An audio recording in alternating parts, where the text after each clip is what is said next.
2017 May 23 സമർപ്പിതരെ അഭിസംബോധന ചെയ്ത് pop Francis ഇങ്ങനെ പറഞ്ഞു: live the prophecy of joy, ആനന്ദത്തിൻ്റെ പ്രവാചകരാകുക എന്ന ആഴമുള്ള സന്ദേശം.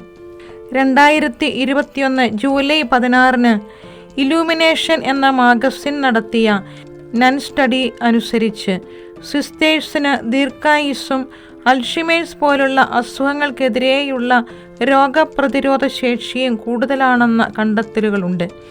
പഠനം നടത്തിയവർ കാരണമായി ചൂണ്ടിക്കാണിക്കുന്നത് പൊതുവെ ഈ സമർപ്പിതർ സ്വർഗത്തെ സ്വപ്നം കണ്ട് സന്തോഷം വീണ്ടെടുക്കുന്നവരാണ് എന്നാണ്.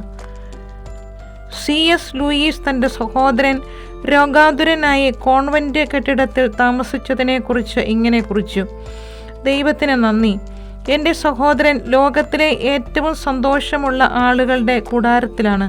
അദ്ദേഹം സുഖം പ്രാപിക്കും. 2 വിവാദ നായികമാരുടെ പ്രസ്താവനകളും അല്പം കൗതുകത്തോടെ ഓർമ്മപ്പെടുത്തുന്നൊരു കാര്യമുണ്ട്.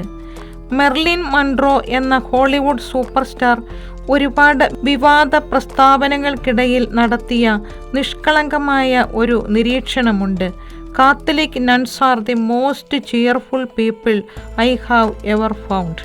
പോപ്പ് ഗായിക മറഡോണ ഒരിക്കൽ പറഞ്ഞു: ചെറുപ്പത്തിൽ ഞാൻ ഏറ്റവും അധികം ആഗ്രഹിച്ചിരുന്നത് ഒരു കന്യാസ്ത്രീയാകാനാണ്. ഞാൻ കണ്ടുമുട്ടിയിരുന്ന കന്യാസ്ത്രീകൾ അത്രയ്ക്ക് സന്തോഷവതികളായിരുന്നു. Their cheerfulness was their beauty എന്നും അവർ കൂട്ടിച്ചേർത്തു.